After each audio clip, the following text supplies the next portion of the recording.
आपले जिल्हा अध्यक्ष राजेंद्र फाळके तात्या, प्राजक्त तनपुरे, संदीप वरपे, जिल्हा कार्याध्यक्ष मेहबूब शेख, महाराष्ट्र प्रदेश युवक राष्ट्रवादीचे अध्यक्ष युवकांचे प्रताप काका ढाकणे, शहराचे अध्यक्ष अभिषेक कळमकर, माजी आमदार दादाभाऊ कळमकर, महिलांच्या जिल्हाध्यक्षा योगिताताई राजळे, रोहिदास कर्डिले, सरचिटणीस प्रदेश राजेंद्र कोठारी, शौकत तांबोळी, अरुण पाटील कडू, प्रकाश पोटे, युवक शहराध्यक्ष, जिल्हा परिषद सदस्य शिवसेनेचे संदेश कारले, पाथर्डी तालुका अध्यक्ष शिवशंकर राजळे, हरिदास शिर्के, नामदेव पवार, शहर कार्याध्यक्ष बाबासाहेब बिटे, आपले जिल्हा परिषदेचे माजी अध्यक्ष किसनराव लोटके सर, राजेश्वरी कोठावळे, युवती अध्यक्षा कविताताई घाटगे, सीताराम काकडे, केशव बरड, डॉक्टर आठरे साहेब, सर्वच व्यासपीठावरील आणि समोरील मान्यवर आणि बंधू भगिनींनो, आज आपल्या सर्वांना येऊन भेटावं आणि आपल्या लोकसभा दक्षिण या निवडणुकीची चर्चा करावी हा हेतू होता। मी सातारा लोकसभा मतदारसंघ, म्हाडा लोकसभा मतदारसंघातले 3 मतदारसंघ विधानसभेचे करून आज सकाळी आपल्या कर्जत जामखेडचा बैठक घेतली आणि या मतदारसंघात श्रीगोंदा आज दुसरी बैठक होती, पण राहुल दादांना थोडंसं काम आहे म्हणून त्यांनीच विनंती केली ते नव्यानं त्या ठिकाणी श्रीगोंद्याला स्वतंत्र मेळावा घेणार आहेत म्हणून तो ऐनवेळी आपण कार्यक्रम रद्द केला आणि उरलेल्या राहुरी, पारनेर, पाथर्डी, शेगाव आणि नगर शहर विधानसभा मतदारसंघ असा या ठिकाणी आज आपल्या सगळ्या प्रमुख मोजक्या कार्यकर्त्यांना निमंत्रित घेऊन ही बैठक बोलवलेली आहे। आपणा सर्वांना बोलवण्याचं कारण येणारी लोकसभा आपल्याला लढवायची आहे, पण तेवढ्यात काल 2 महिन्यापूर्वी हिअरिंग संपल्यानंतर निवडणूक आयोगाला कालचा मुहूर्त सापडला आणि त्यांनी राष्ट्रवादी काँग्रेस पक्षाचा त्यांच्या समोर असणारा जो डिस्प्यूट म्हणून ते म्हणतात असा निकाल जाहीर केला, ज्याच्यावर आता महाराष्ट्रभर आणि देशभर लोक नाराजी व्यक्त करतायत। हा निकाल चुकीचा आहे अशी भावना भारतीय जनतेत निर्माण झालेली आहे आणि देशामध्ये असा पक्ष पळवण्याचा प्रकार याचा निषेध सर्व स्तरावर आज व्हायला लागलेला आहे आणि म्हणून आजचं गणित थोडंसं बदललं। मला सारखे फोन यायचे सगळ्यांचे की उद्या बैठक आहे किंवा नाही, त्यामुळे बऱ्याच लोकांना असं वाटलं की आता बैठक होण्याची शक्यता नाही। निवडणूक आयोगाने दिलेल्या निकालाचा बाकीचे सोपस्कार, त्यानंतर आपल्याला नाव पक्षाचं देण्याचा जो भाग आहे तो दिल्लीत महाराष्ट्र प्रदेशचे सरचिटणीस आणि पवार साहेब आणि राष्ट्रीय सरचिटणीस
माणसाच्या डोक्यावर 1.5 लाख रुपयाचं कर्ज आहे. कर्ज असण्याबद्दल दुमत नाही, पण एवढं कर्ज काढलेलं आहे, त्यामुळे देशाची आर्थिक परिस्थिती धोक्यात येईल असा इशारा जयंत पाटलांनी नाही दिलेला, आंतरराष्ट्रीय नाणेनिधी संस्थेने दिलेला आहे की जास्त आता जरा पुढे गेला तर श्रीलंकेसारखी परिस्थिती व्हायला वेळ लागणार नाही. या देशामध्ये आपण सगळ्यांनी देशाच्या आर्थिक परिस्थितीबरोबर सामाजिक परिस्थितीकडे देखील लक्ष दिलं पाहिजे. या देशामध्ये सामाजिक विषमता निर्माण झालेली आहे. जाती जातीमध्ये, धर्माधर्मामध्ये तणाव निर्माण व्हायला लागलेले आहेत. या देशातल्या सर्वच जनतेला प्रभावित करून येणाऱ्या लोकसभेच्या निवडणुका कशा आटपता येतील हा बघण्याचा प्रयास एका बाजूने चालू आहे.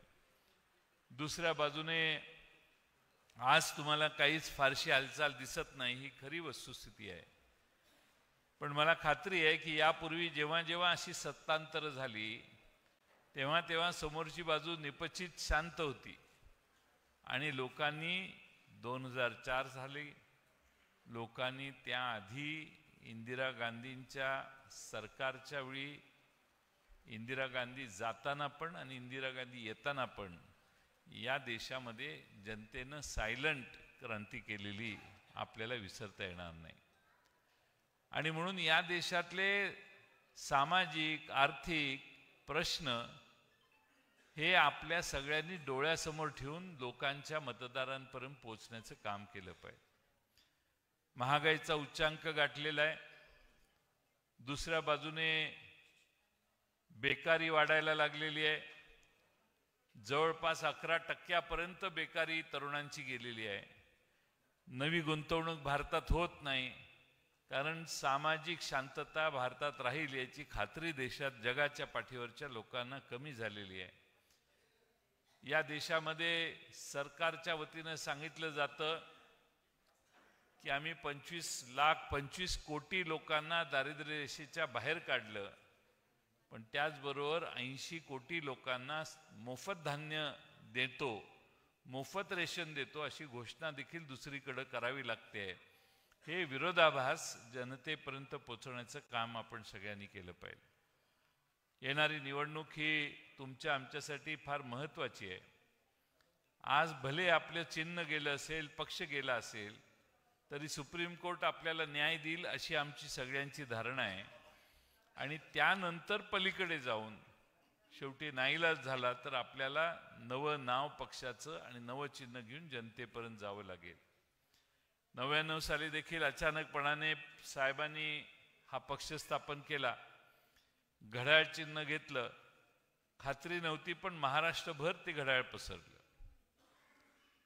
आज पुन्हा तीच परिस्थिती दुर्दैवाने महाराष्ट्रात निर्माण करण्याचा प्रयत्न काही लोक करतायत. पण जे चिन्ह आपण घेऊ ते त्यावेळी 99 साली व्हॉट्सअप काय भानगड नव्हती. त्यामुळं आता कुठलाही संदेश कुठेही काडी लावायची म्हटल्यावर 10 मिनिटात लागते, वेळ लागत नाही बातमी पसरवायला. त्यामुळं कोणतीही अफवा जशी झपाट्याने पसरते तसं कोणत्याही प्रकारची बातमी शेवटपर्यंत जाऊ शकते, सामान्य माणसाला सहजगत्या कळू शकतं. आणि आता लोक अडाणी राहिलेली नाहीत. त्यामुळे पक्षाचं नाव आणि चिन्ह जे साहेब घेतील ते क्षणार्धात लोकांच्या पर्यंत पोचेल, त्याची चिंता करण्याची मनात काही शंका ठेवू नका. लोक फार हुशार आहेत, आपल्यापेक्षा मतदार पुढं आहे हे कधीही न विसरता कर्डिले साहेब आपल्याला काम करायचं आहे. त्यामुळे नावमेद होण्याची गरज नाही. आपल्याला थोडीशी अडचण आहे, थोडासा प्रश्न आहे, आपलेच बरोबरची लोक सत्तेत जाऊन बसून त्या ठिकाणाहून सर्वांना आवाहन करतायत, सगळ्यांना रोज निमंत्रण येत असतील, पण त्यामुळं पवार साहेबांच्या प्रती असणारी निष्ठा मात्र आज महाराष्ट्रातले कार्यकर्ते सोडायला तयार नाहीत. आणि म्हणून माझ्यासारख्या कार्यकर्त्याला असं वाटतं की पाथर्डी मतदारसंघात आमचे काकांनी जोर धरलेला आहे. मध्ये काहीतरी यात्रा काढलेली, कोल्हे साहेब आले होते ना, कोल्हे साहेब तिथं एवढी मोठी सभा घेतली म्हणून मी आज पाथर्डीचं नाव काढलेलं नाही तर मी पाथर्डीलाही आपला मेळावा आपण घेणार होतो. पण अमोल कोल्हे तिथं परवाच 10-12 दिवसात काहीतरी येऊन गेले, त्यामुळं त्या ठिकाणी प्रताप काकांना जास्त त्रास तसदी देणे योग्य नाही म्हणून पाथर्डीचं आज आपण शक्यतो टाळलं.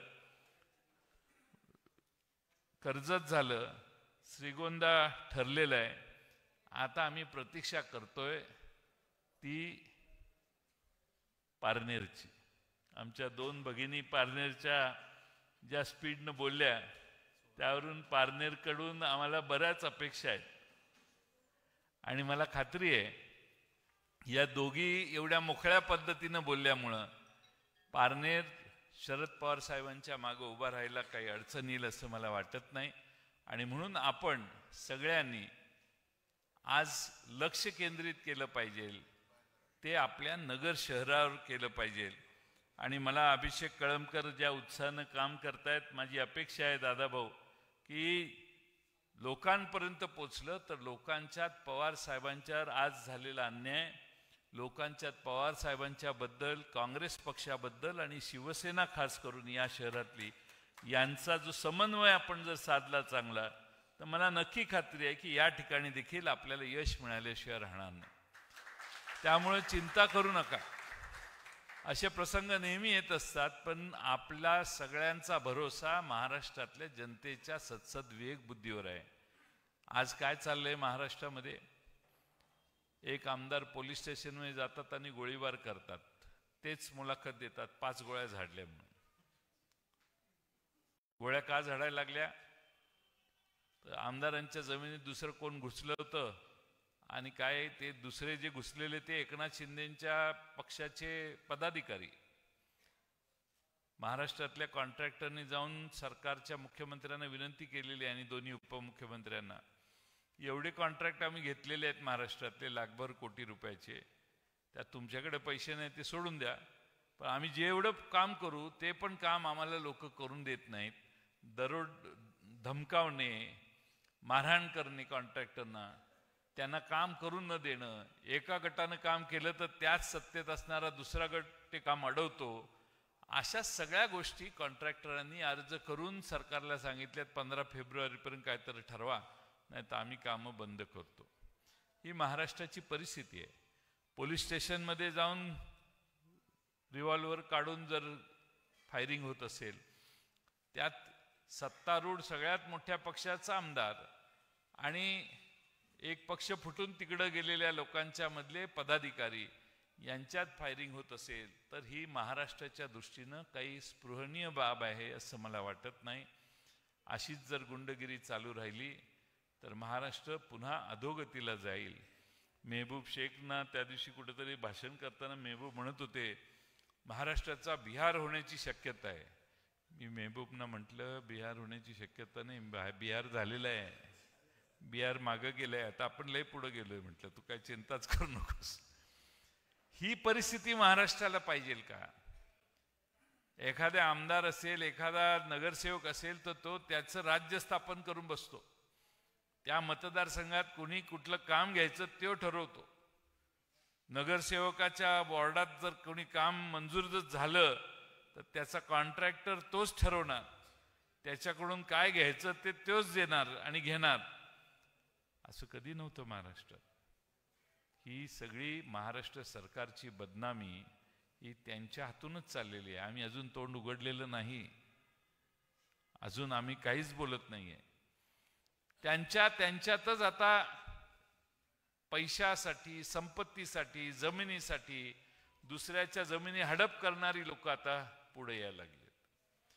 जमिनीला कंपाऊंड घालायचं, जमीन ताब्यात घ्यायची, एखादा साधा व्यापारी असेल तर त्याला पाक त्यातनं बाहेर घालवून टाकायचं दहशतीच्या खाली आणि तिथं आपलं नाव लावायचं.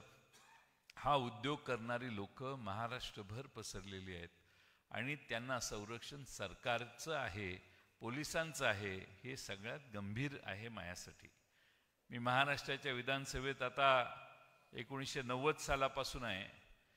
एवढी दुर्दशा सामाजिक परिस्थिती, कायदा व सुव्यवस्थेची परिस्थिती एवढी खालच्या स्तरावर पोचलेली मी कधी बघितलेली नाही. सत्तेत असणारे एक आमदार मंत्रिमंडळातल्या दुसऱ्या मंत्र्यांच्या बद्दल काय बोलतात. एक सत्तेतले आमदार एकनाथ शिंदे गटाचे असतील बहुतेक, त्यांनी सांगितलं की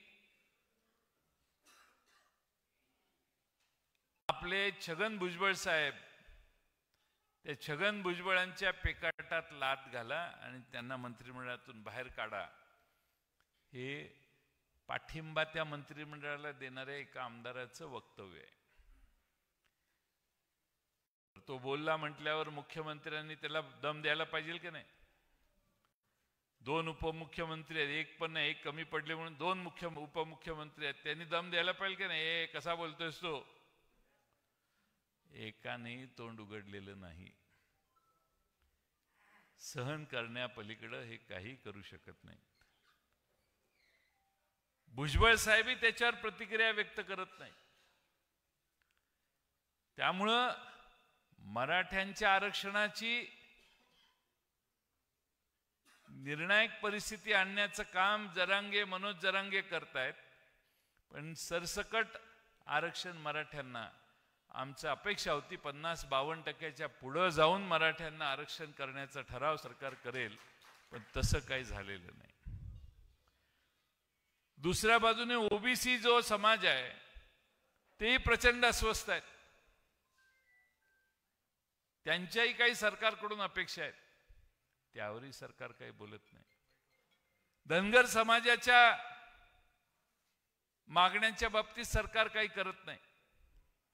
हे सगळं चित्र बघितलं तर सामाजिक दृष्ट्या समाजात अस्थिरता निर्माण करण्याचं काम मागच्या 1.5-2 वर्षात झालेलं आहे. आणि त्यासाठी तुम्ही डोळस होण्याची गरज आहे. ठीक आहे, कुठं रस्ता झाला, गटार झालं, थोडं इकडं तिकडं झालं, ते कामं होतच असतात. पण आता विचारानं आपण कुठं थांबायचं आणि कुठं चालायचं याचा विचार करण्याची वेळ आलेली आहे. आणि आपली ही लढाई ही आता कामं, ह्यांनी ही 4 कामं केली, ह्याने 5 कामं केली, ते कामं करणारे सगळ्या कॉन्ट्रॅक्टर आपल्याकडे आता येत नाहीत. सवाना सत्तेत असल्यावर येतात. त्या सगळ्या कॉन्ट्रॅक्टरना तुमच्या मित्र जर कुठे बाबासाहेब बिटे असतील तर त्यांना सांगा की बजेटमध्ये जेवढा आकडा लिहिलेला असेल तेवढंच काम कर. त्याच्यापेक्षा समजा 10 कोटीचं काम आहे, बजेटमध्ये 2 कोटी दाखवलेत, 2 कोटीचं काम करून थांब. कारण त्याच्या पुढचं काम केलं, 5 कोटीचं काम केलं, ते 3 कोटी 3 वर्षांनीच मिळतील. आता कारण सरकारच्या खिशात पैसे नसताना सरकारने 1,60,000 कोटी रुपयाची कामं जाहीर केलेली आहेत. पैसे बजेट मांडलं त्या दिवशी 17,000 कोटी रुपये नव्हते, महसुली तूट होती सरकारची. मागच्या वर्षीची बिलं फेडायला यांना जून उजाडलं. 17,000 कोटी महसुली तुटीचं बजेट जाहीर केलं. जूनमध्ये 44,000 कोटी रुपयाचं पुरवणी मागण्या मान्य केल्या. डिसेंबरमध्ये 55,000 कोटीच्या पुरवणी मागण्या मान्य केल्या. ही जी वादळं आणि संकट शेतकऱ्यांच्यावर आलं त्याच्या घोषणांची बेरीज 44,000 कोटी होते. म्हणजे 1,60,000 कोटी रुपये सरकारच्या खिशात नसताना सरकारने जाहीर केलेले आहेत. त्यामुळं सरकारच्या टेंडर घेणाऱ्या सगळ्यांना माझी विनंती आहे, परत आमचं सरकार आल्यावर तुम्ही मागायला याल तर ते अवघड होईल. आमची जनताच आम्हाला निवडून दिलं असं दिसतं एकंदर. त्यामुळे अवघड होईल. त्यामुळे जेवढं बजेटमध्ये आकडा असेल तेवढंच काम करा. बऱ्याच कॉन्ट्रॅक्टरने देणं घेणं केलेलं असेल ते तर बुडलेच. काही 10%, 15%, 20%, काही वेळा इतकी धाडस वाढले आता 25%वर आणि 30%वर गेलं असं म्हणतात.